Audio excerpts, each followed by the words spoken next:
Tonight, he's going to prison for the rest of his life. The judge sentences Bernard Madoff to 150 years for ripping off investors in the biggest Wall Street fraud ever. I think justice was done today for Mr. Madoff.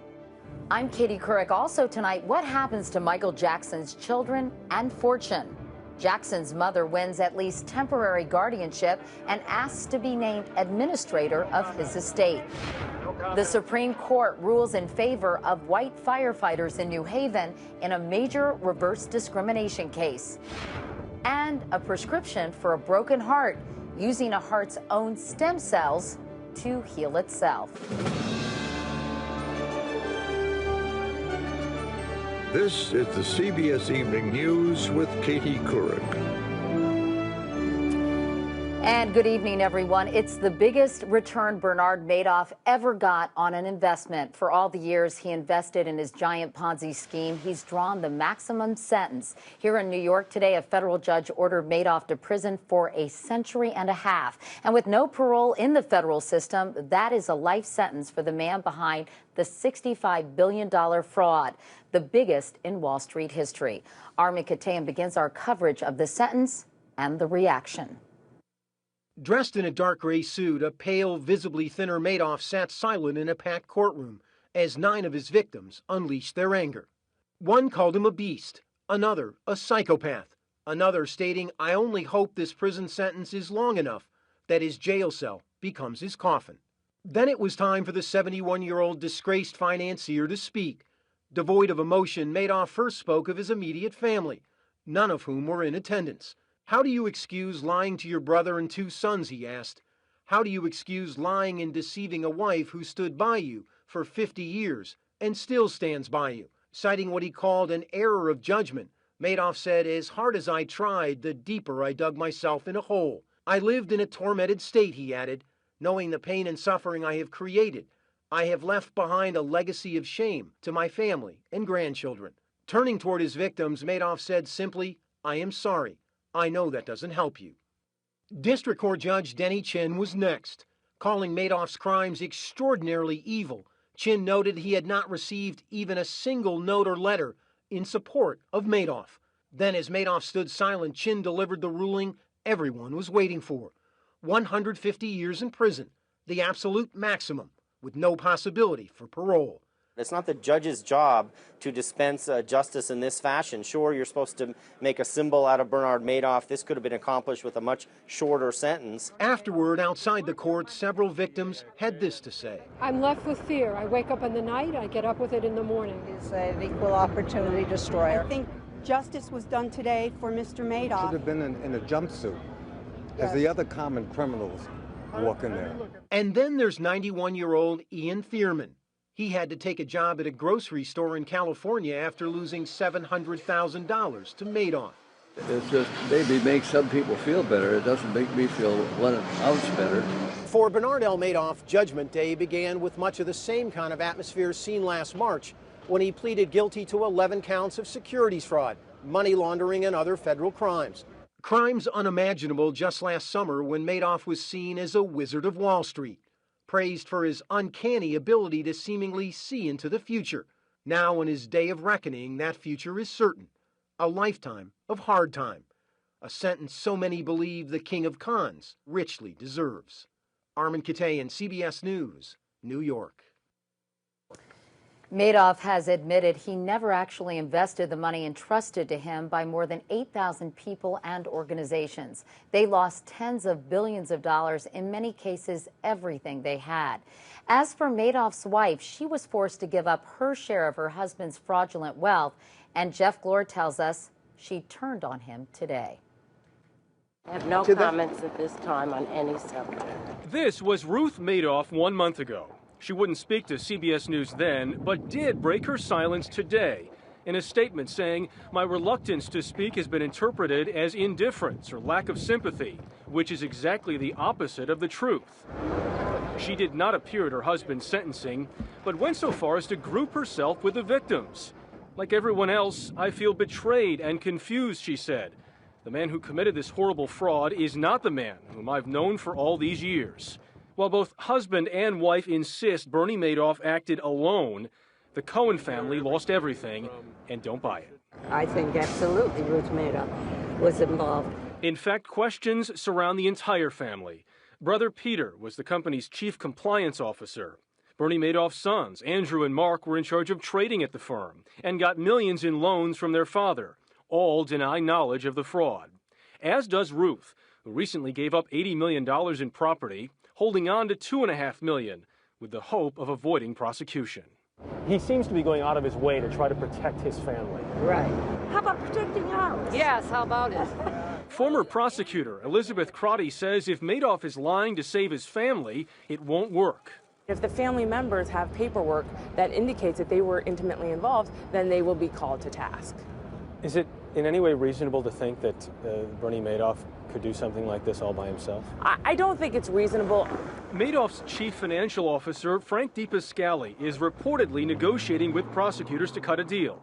So is his accountant, David Freeling, the only other man facing criminal charges. In the end, with Madoff insisting that no one else was involved, his family was not involved, it would likely take prosecutors just sifting through decades of evidence to figure out if the man who no one trusts right now is telling the truth.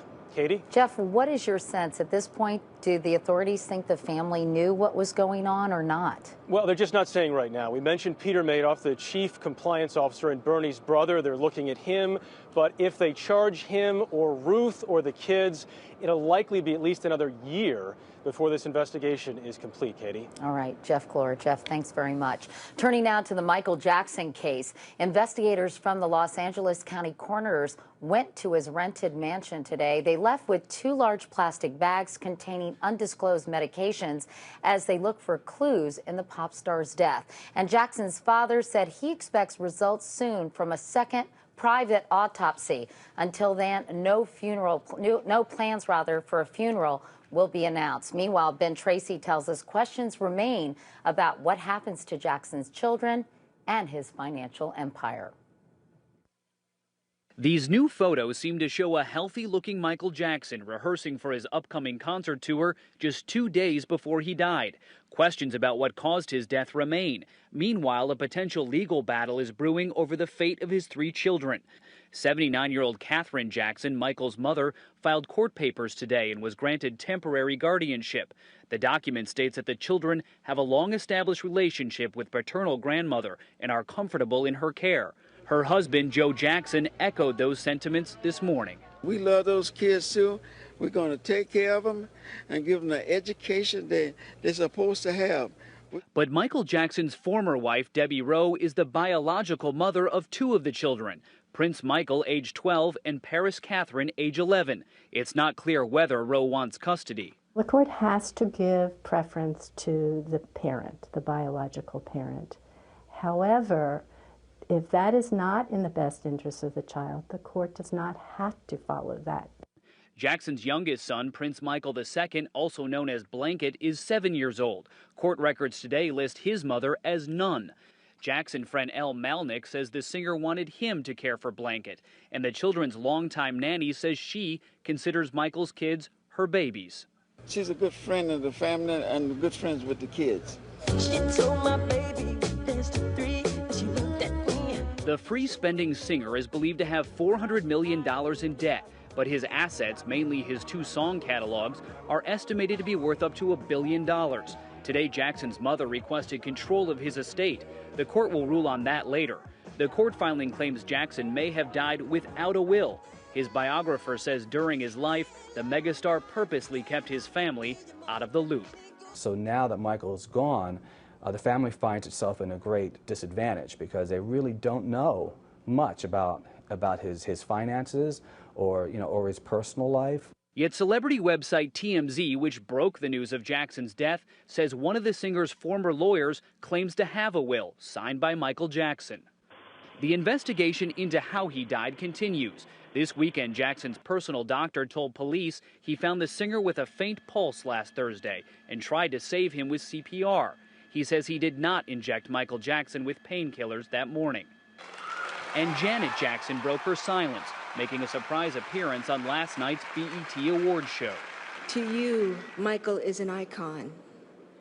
To us, Michael is family. and he will forever live in all of our hearts. Now, there have been widely circulated reports that Michael Jackson's body was riddled with needle wounds, that he was nearly bald, and that he weighed just 112 pounds when he died. But today, the Los Angeles County Coroner's Office said most of that information is false. Also this afternoon, the promoter of those concerts Michael Jackson was going to put on in London this summer said fans will get a refund if they don't want their money back. Instead, they could get their ticket to the show as a souvenir. Katie? Ben Tracy. Ben, thanks very much. Now turning to Washington and a major ruling from the Supreme Court in a closely watched reverse discrimination case. In a 5-4 decision, the justices said white firefighters in New Haven, Connecticut were illegally denied promotions because of their race. Wyatt Andrews tells us that overturns a ruling upheld by Supreme Court nominee Sonia Sotomayor. It was worth it. Every minute of it. Right, guys? Yeah. 6 years of frustration turned into joy in New Haven as 20 white firefighters, including one Hispanic, celebrated an historic victory. In a groundbreaking decision, the Supreme Court ruled the city had discriminated against them and violated the Civil Rights Act by denying them promotions based on race. We always believed that the civil rights laws as they existed protected these men from such blatant race discrimination. The ruling focused on New Haven's decision to throw out its 2003 promotional exam for firefighters when no blacks made the cut for promotion. The city then said no one gets promoted, including the whites. In a close 5-4 decision, the court's swing vote, Anthony Kennedy, sided with conservatives and wrote, "This express race-based decision-making is prohibited."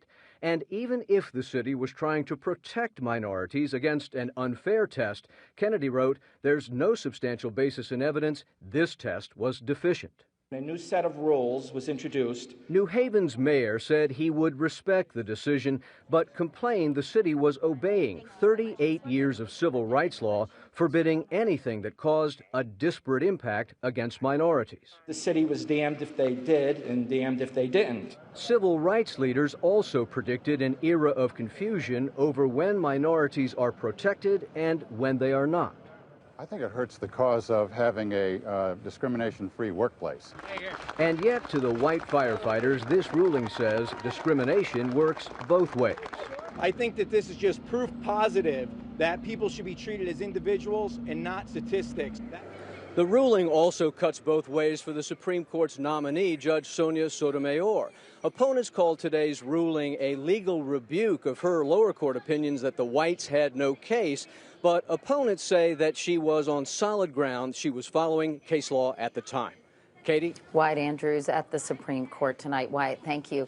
Now, the justices' writings rarely contain poetry, but they did today. David Souter's last day on the court. In a farewell letter, his colleagues wrote, "We understand your desire to return to your land of easy win, where love and need are one."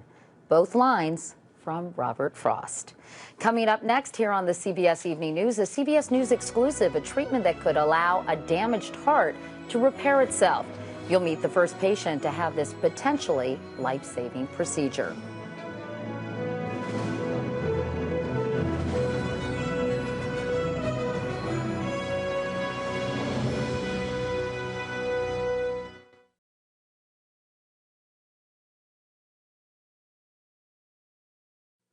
Now to matters of the heart and what could be a major advance in treating a damaged heart. Every year, more than 1 million Americans have a heart attack, and those who survive often live on with scarred or weakened hearts. Tonight, Bill Whitaker has exclusive news about a procedure that may allow a heart to repair itself. Take your pulse here, okay? It was mid-May when 39-year-old Ken Millis was blindsided by a serious heart attack and the doctor's bad news. When he told me that there was permanent damage and that the duration of my life was reduced, that, freaked me out. Especially since the construction company employee has a wife and 2 teenage boys. I'm not ready to go yet. You smile, you're in pictures. So he volunteered to be one of 24 recent heart attack patients in a cutting-edge clinical trial at the Cedars-Sinai Heart Institute, becoming the first person ever to get an infusion of his own heart stem cells. And we seek to actually reverse the injury that's been caused by the heart attack by regrowing new heart muscle to at least partially replace the scar that's formed. Doctors are using stem cells, the body's master cells, because they can transform into different kinds of tissue. These cells that we're putting in come from the heart itself and are predestined to generate heart muscle and blood vessels. Other types of stem cells, like bone marrow, have been studied for heart repair, but with mixed results. Animal studies indicate heart stem cells do a better job.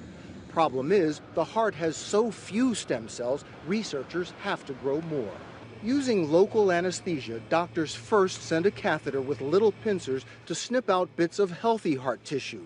They send the pieces to the laboratory where they're coaxed to manufacture as many as 25 million stem cells. In a trailblazing procedure, new cells grow spontaneously from the specimens, eventually forming into clusters called cardiospheres that can even start beating in the dish. These spew out cells like crazy, stem cells plus other nourishing heart cells. In 4 to 6 weeks, there are millions. You're infusing cells? A few days ago, doctors went back up an artery to deposit Ken Millis's own laboratory-grown stem and support cells into the damaged area of his heart, hoping it'll repair itself and pump more blood. If this works, it's going to help so many people. It's going to change everything. In 6 months, doctors will know if Ken's heart has begun to repair itself. If all goes well, clinical trials should be completed in 3 to 4 years. Bill Whitaker, CBS News, Los Angeles. When we come back, Iraqis take responsibility for their own security, but can they handle it? Lara Logan on patrol in Iraq's most dangerous city.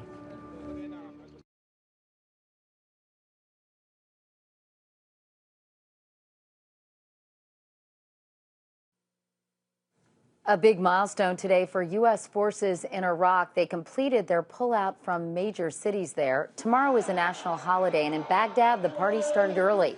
Thousands turned out for a concert by Iraqi musicians who have returned from exile. But amid the celebration, there's also concern. Outside Mosul, a car bomb today killed 10 people. And in fact, throughout Iraq, more than 250 have been killed in attacks in the past week as insurgents try to undermine the government. Our chief foreign affairs correspondent, Lara Logan, went on one of the final patrols by U.S. troops in Mosul. U.S. troops have been battling al-Qaeda on the streets of Mosul for years. The fight for control of Iraq's third largest city, documented by U.S. soldiers and by insurgents. Under pressure in Baghdad last year, al-Qaeda moved north, making Mosul the most dangerous city in Iraq. But from tomorrow on, U.S. combat troops have to be out of Mosul and every other Iraqi town and city, part of a security agreement with the Iraqi government. If we've coordinated for a patrol, the Iraqis have said we'd like you to accompany us, and the Iraqi security force escorts don't show up, we don't go.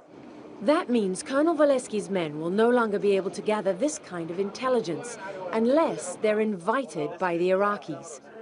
Here they're scanning a prisoner's iris and will add his information to a U.S. database of suspects, a vital tool in disrupting al-Qaeda.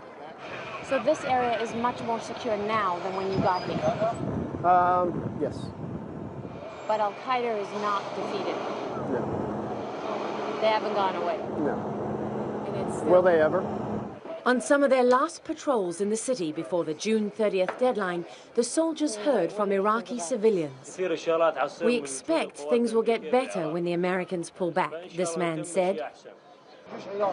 We want our army here, another added.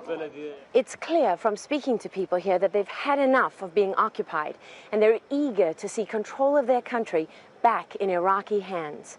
But this city is also where the main fight against al-Qaeda and their allies is still being fought. And off camera, several senior Iraqi officers told us they would have liked to have U.S. soldiers on the city streets with them for another 6 months. You think al-Qaeda will keep attacking the Iraqi army? Attack Iraqi army, Iraqi government, civilian Iraqi. Iraqi forces can still call on U.S. troops for help, but they're under tremendous political pressure to show they can secure this country's cities on their own. Lara Logan, CBS News, Mosul. President Obama said today a weekend coup in Honduras was not legal and leftist President Manuel Zelaya should be reinstated. Today, thousands protested outside the presidential palace, but the military used tear gas to turn them back. Zelaya met today in Nicaragua with other Central American leaders who vow to support him. We'll be right back.